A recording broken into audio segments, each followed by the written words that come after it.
தொடர்ந்து 2 நாளாக கன்சாலிடேஷன், அதாவது டோஜி கேண்டில்ஸு மார்க்கெட் வந்து ஒரே இடத்துலையே ட்ரேட் ஆகிட்டுருக்கான காரணம் பல காரணத்தில் ஒரு காரணம் ஜேன் ஸ்ட்ரீட் பேன் பண்ணது.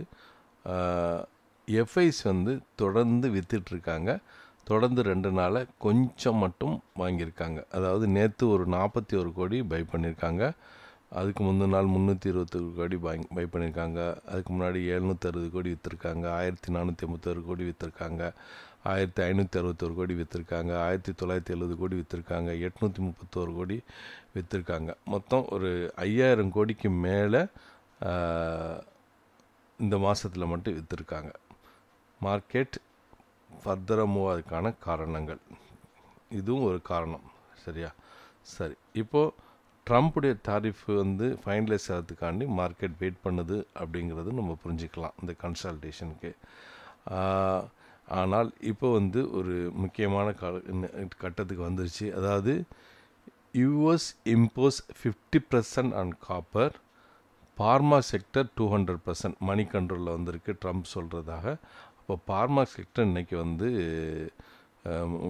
உற்று கவனிக்க வேண்டியிருக்கும். அண்ட் மெட்டல் செக்டரும், ஏன்னா பார்மா 200% அது டூ மச்சில் நம்ம இன்றைக்கி வந்து அது பார்க்க வேண்டியிருக்கும். அது மட்டும் இல்லாமல் ட்ரம்ப் வந்து ரஷ்யா உக்ரைன் வார் பற்றி பேசும்போது ஆல்ரெடி உக்ரைனுக்கு வந்து அந்த போர் தளவாடங்கள்லாம் அனுப்புறதுக்கு கிட்டத்தட்ட அனுமதி வழங்கிட்டதாக பல நியூஸ்கள் வந்திருக்கு.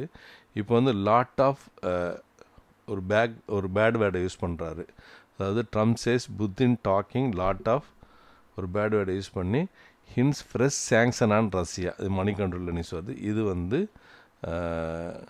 கண்டிப்பாக உலக பொருளாதாரத்தில் மாற்றம் ஏற்படும். ஆனால் ரஷ்யாவில் வந்து ஆயில் ரிசர்வு சவுதி அரேபியாவோட டபுளாக கண்டுபிடிக்கப்பட்டதாக India.comலேருந்து ஒரு நியூஸ் வந்திருக்கு. இதுவும் கண்டிப்பாக உலக பொருளாதாரத்தில் நம்ம உற்று நோக்க வேண்டிய விஷயம். அடுத்தது ஆகஸ்ட் 1 வரை ஒரு ரிலாக்ஸேஷன் கொடுத்துக்காப்புல. ஜூலை 9 சொல்லிட்டு இருந்தாப்புல இல்லை. இப்போ ஆகஸ்ட் 1 வரைக்கும் ரிலாக்ஸேஷன். ஸோ மார்க்கெட் ஒரு மறுபடியும் கன்ஃபியூஷன் தான். நேற்று ஒரு 10 மணிக்கு ஒரு இந்தியாவுடைய இது கொஞ்சம் டீல் பற்றி வரும் எதிர்பார்க்கப்பட்டது. ஆனால் அவர் வந்து நெட்டன்யாகு கூட மீட்டிங்கில் இருந்தார். ரெண்டாவது வந்து இது ஒன்று சொல்லிட்டு போயிட்டார், 50% காப்பருக்கு டேரிஃபு, பார்மாக்கு 200% அப்படின்னு சொல்லிட்டு போயிருக்காரு. சரி, இப்போ இது இருக்க நம்ம வந்து ஒரு லோக்கல் நியூஸ் ஒன்று பார்த்துட்டு மற்ற நம்ம டெக்னிக்கலாக இதாக பார்த்துடலாம். மற்ற குளோபல் மார்க்கெட் எல்லாம் பார்த்துடலாம். Local news 2 news. ஒன்று வந்து மாறன் கலாநிதி மாறன், தயாநிதி மாறன். இதை வந்து சிஎம் அண்டு டெபுட்டி சிஎம் அதை காம்ப்ரமைஸ் பண்ணக்கூடாதாக மணி கண்ட்ரோல்லேருந்து நியூஸ் வந்திருக்கு. சரி, அப்போ சன் டிவி வந்து இன்றைக்கி நம்ம வாட்ச் பண்ண வேண்டியிருக்கோம். சரியா? அடுத்தது வந்து இன்னொரு முக்கியமானது வந்து ஏமனில் வந்து இந்தியன் நர்ஸ் டெத்து அந்த கேஸ் விஷயமாக 16ஆம் தேதி எக்ஸிக்யூட் பண்ணுறதாக மணி கண்ட்ரோலில் நியூஸ் வந்திருக்கு. என்டிடிவிலே வந்திருக்கு ஆர்டிக்கிள். இப்போ வந்து இந்த நிமிஷா பிரியாங்கிறவங்க கேரளா மாநிலத்தில் பாலக்கோடு, அந்த கொல்லங்கோடோ அந்த இதை சேர்ந்தவங்க. இவங்க வந்து ஏமனுக்கு ஒரு நர்ஸ் வேலைக்காக போனவங்க. ஒரு ஷார்ட்டாக சொல்கிற அந்த ஸ்டோரியை நீங்களும் கூகுளில் போய் அடித்து பார்த்தா தெரியும். வேலைக்கு போனவங்க அங்கேயே இருந்து அங்கேயே ஒரு மெடிக்கல் இதை வந்து ஸ்டார்ட் பண்ணி அவங்க ஹஸ்பண்டுடைய உதவியோடு பண்ணியிருக்காங்க. அங்கே உள்ள சிட்டிசனோட, ஏமன் சிட்டிசனோட.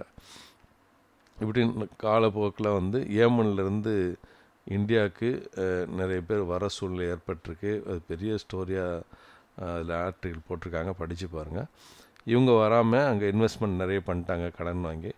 அங்கே உள்ள அந்த பார்ட்னர் ஏமன் இருக்கார்ல, அவர் இவங்க மேலே வந்து டார்ச்சர், அதாவது செக்ஸுவல் டார்ச்சர், அப்புறம் வந்து ஃபைனான்சியல் அது இதெல்லாம் பிரச்சனை ஆனதுனால இவங்க என்ன பண்ணிட்டாங்க, அவருடைய பாஸ்போர்ட் அண்ட் விசா இது எல்லாமே அவர்கிட்ட மாட்டிகிட்டு இருந்துருக்கு. ஸோ அதாவது இது வந்து கேஸில் இருந்து இந்த எக்ஸிக்யூஷன் ஆர்டரும் வந்துருச்சு. இது எவ்வளோ உண்மையாக பொய்ன்னு தெரியல. அந்த ஒரு ஆர்டிக்கல் படித்ததை வந்துட்டு சொல்கிறேன், நீங்களும் ஃபர்தராக அனலைஸ் பண்ணி பாருங்கள். ஏன்னா நம்ம ஒரு இந்தியன் வந்து தூக்கில் போடுறதாக நியூஸ் வந்திருக்கு. இது வந்து இதோட முடியாது. நம்ம கவர்மெண்ட் வந்து கண்டிப்பாக இதை இது ஆக்ஷன் இது பண்ணிக்கிட்டு தான் இருக்கிறதாக சொல்லப்படுது.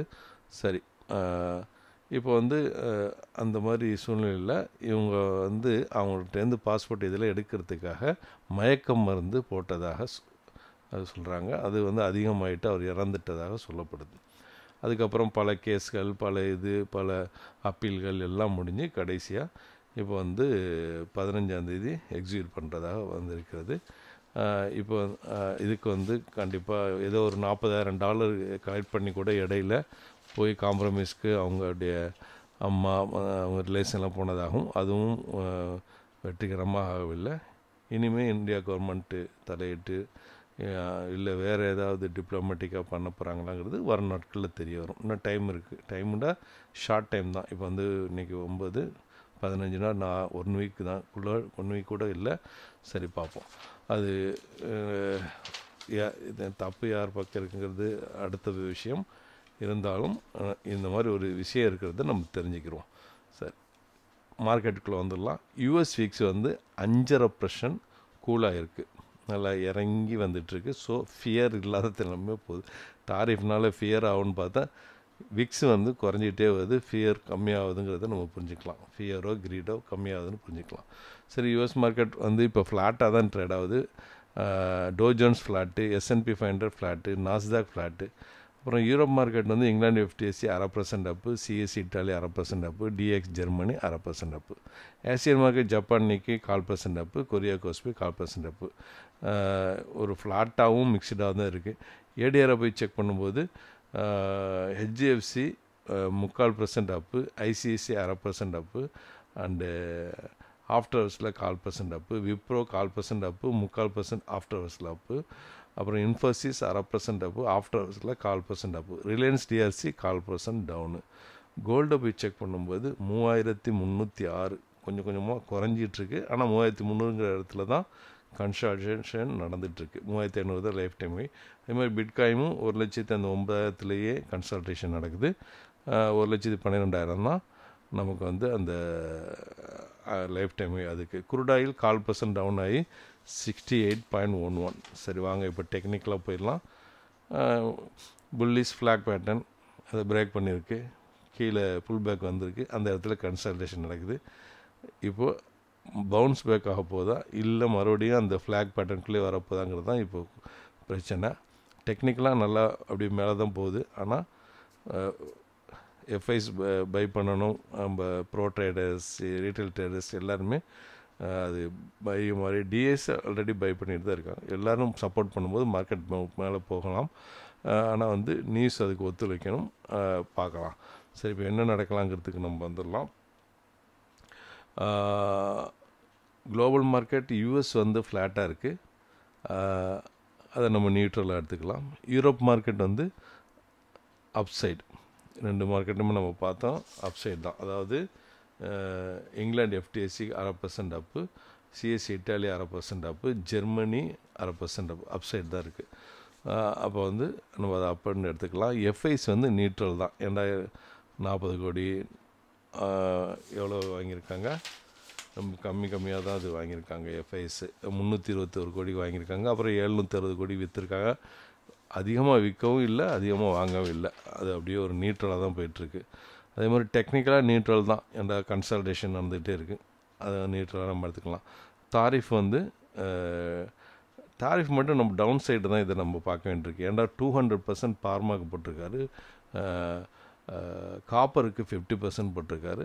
அதுக்கப்புறமா வந்து பிரிக்ஸ் நாடுகளுக்கு 10% தாரிஃப் போடுன்னு சொல்லிட்டு அது ஒரு இது இருக்குது. அதே மாதிரி பிக் பியூட்டிஃபுல் பில்லுன்னு ஒன்று இருக்குல்ல, அதுக்குள்ளே வந்து 500% வரைக்கும் ரஷ்யா கூட தொடர்பு வச்சுருக்கவங்களுக்கு போட போகிறதாக அதுக்குள்ளே இருக்கிறதாக ஒரு நியூஸ் வேறு இருக்குது. ஸோ இந்த தாரிஃப் விஷயத்தில் நம்ம வந்து டவுன் சைடு தான் பார்க்கணும். எப்போ வேணாலும் இந்த நியூஸ் வெடிக்கும்போது, ஏதாவது நியூஸ் பிரச்சனை வரும்போது மார்க்கெட்டு ஒரு பாதிப்பை ஏற்படுத்தலாம். சரியா? ஸோ இதெல்லாம் வந்து ஒரு நியூட்ரல் அப்புறம் வந்து நியூட்ரல் டவுன் சைடு இது எல்லாத்தையுமே நம்ம கால்குலேட் பண்ணும்போது அகெயின் ஒரு கன்ஃபியூஷன். ரேஞ்ச் மார்க்கெட்டுக்கு தான் இதை வழிவகுக்குது. ரேஞ்ச் மார்க்கெட் அப்புறம் எந்த நியூஸுமே மார்க்கெட்டுடைய திசையை மாற்றலாம்.